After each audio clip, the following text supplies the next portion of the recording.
Charles Burton Irwin, mostly known as Cowboy Charlie, was a showman, a singer, a painter, and a cowboy of the old western times. He was not a gunslinging outlaw like many others. He was a gentleman with a big-sized body, but with an even bigger personality. On the day of November 20th, 1903, Cowboy Charlie was present to the hanging of the outlaw Tom Horn. Tom Horn was 6 feet tall and over 200 pounds, and Horn lived a life of brutal outlaw savagery and assassination. Charles walked up to Tom as he was about to be hanged, and he asked, "Would you like us to sing, Tom?" To which Horn replied, "Yes, I'd like that." Charles then began singing a song called "Life is Like a Mountain Railroad." The song was popular among cattlemen out in states like Wyoming and New Mexico. Horn was then hanged until dead on the gallows, one day before his 43rd birthday. Cowboy Charlie became very well known after he sang at the hanging of Tom Horn.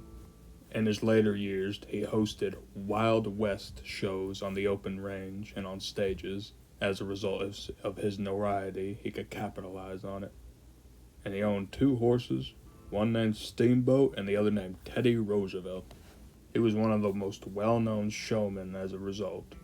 Very few showmen were able to sing a song at the execution of one of the best-known outlaws of the Old West.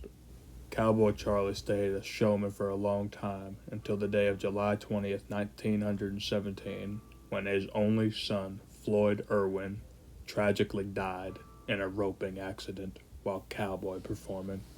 The way he died was by his own horse falling on top of him.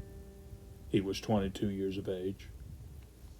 After the tragedy, Cowboy Charlie lost any interest in cowboy sporting. He possibly fell into a state of depression, and he grew to almost 450 pounds. He entirely stopped with his cowboy performing, and he died on March 23rd, 1934, at the age of 58. Nonetheless, of the tragedy of his son and Cowboy Charlie having lost his interest in cowboy roping and showmanship, he is still one of the most influencing figures of the Old West, and he is perhaps the reason rodeo is still popular in American culture today.